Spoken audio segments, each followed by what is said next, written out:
I wanted to briefly mention a conceptual thing in the way that Lightroom works. I will probably mention this a bunch of times in class, but there is a Lightroom handout 02B, very official, talks a little bit about this.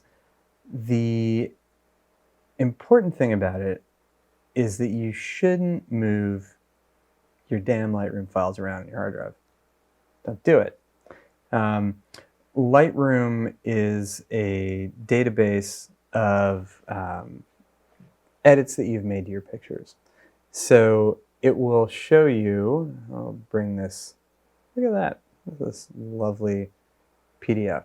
Lightroom will show you your raw image with the edits you've done on it, and that's what you see, right? So in this fairly silly PDF example, there's the original file, there's the Lightroom edits, and it shows me the result.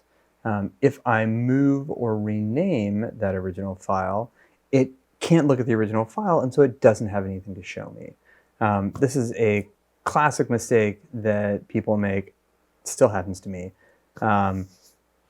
So when you bring your files into Lightroom, that's why we put them into that raw folder. That's why we try to keep them in one place so that we don't have to worry about like accidentally moving them around. They all go into the raw file, raw folder.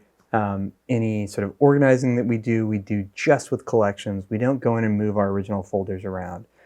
We don't rename anything once it's been brought in unless we rename it through Lightroom, right? Select F2, then you can rename it. If you're renaming it within Lightroom, that's fine. If you rename it or move it outside of Lightroom, like in the Finder or Windows File Explorer, or whatever you use, then when Lightroom goes to look for it, it won't know where it is, and it will be confused. We can fix it, and we'll talk about that as it becomes necessary and also later. But really, we want to try and avoid causing that trouble in the first place. So this is just my brief plea to take a look at that handout 2B, and remember not to move, not to rename your files. Handout 2A, since I'm sitting here talking about handouts 2A, or handouts that are like number 2, that's just the grid view thing. We talked a little bit about that last week as far as how to get, when I was looking at it and it had like the file name and the stars and whatever. This is just a walkthrough on how to get that stuff.